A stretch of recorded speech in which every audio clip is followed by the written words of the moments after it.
So I just watched Spider-Man Far From Home and I thought it was pretty good, which is a huge shocker to me since I'm not a fan of Spider-Man Homecoming, and though I like Tom Holland as Spider-Man, I don't like the direction they have taken with the character, pretty much making him Iron Man Jr., which has stopped me from enjoying his iteration of the character. With that being said, this movie surprised me a lot, and today I want to talk about how Spider-Man Far From Home subverted my expectations. But before that, careful because there are minor spoilers in this video, so be warned. Without further ado, let's talk about Spider-Man.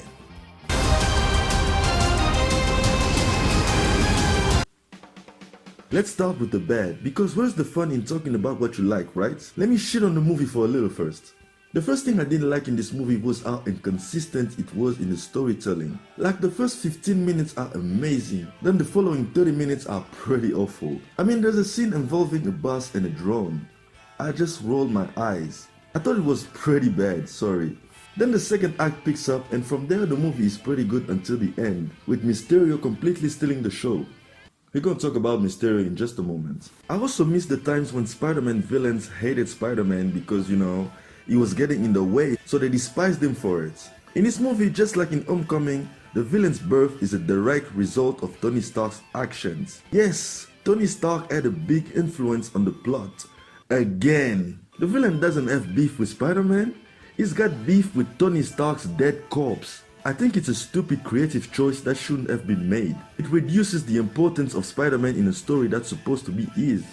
Last thing I didn't hate but thought was kind of random was Ned's sudden romance with the other students. It felt like they had nothing to do with him, so they found a way to keep him out of the story without actually keeping him out of the film completely, and it was so painfully obvious. It didn't ruin the movie for me or anything like that, but I was kind of annoyed by it. There is also no mention of Uncle Ben once again, just a few Easter eggs here and there. And it seems like Kevin Feige and the MCU are not interested in that part of Peter Parker's life. And you know what? I've made peace with that, so whatever.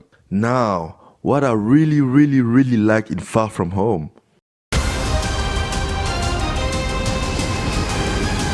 First of all, the action sequences. Unlike Homecoming, this movie is actually interested in entertaining its audience. And it does it beautifully. The web swinging, the Spidey action, anytime Spider-Man was fighting someone or something, I was madly entertained. And Spider-Man is such a cool character to use for action sequences because of his abilities, which is weird how Homecoming failed to get that right. But John Watts really heard the criticism and fixed that. Something else I really liked was Peter and MJ's relationship. Tom Holland and Zendaya's chemistry is off the charts here. They are so cute together. I love them and I want to see more of them, please. You look pretty too. My issue with Homecoming was also how minimal the conflicts were, both emotionally and physically, between Spider-Man and his villain. What happens if Spider-Man doesn't stop the Vulture in the third act? Nothing really. In Far From Home, they tried to solve that problem by raising the stakes towards the end. The goal of the antagonist was not explored enough for the conflict to hit all the right notes, but at least Spidey's failure would have consequences here, and I appreciated that. Lastly, I have to talk about Jake Gyllenhaal as Mysterio.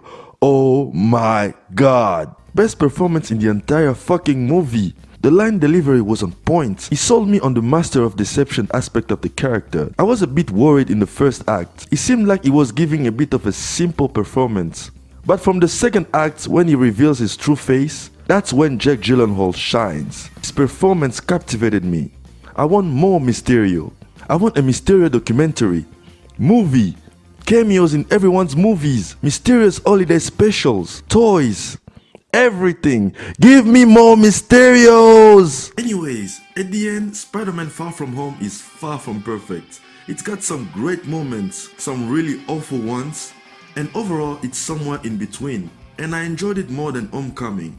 And I cannot wait to see where they take Tom Holland's Spider-Man after this. And you, what did you think of Spider-Man Far From Home? Oh, and before I go, psst, Marvel, please drop the Peter Tingle thing. It's not funny and pretty awful and cringy, so please drop it. Thanks!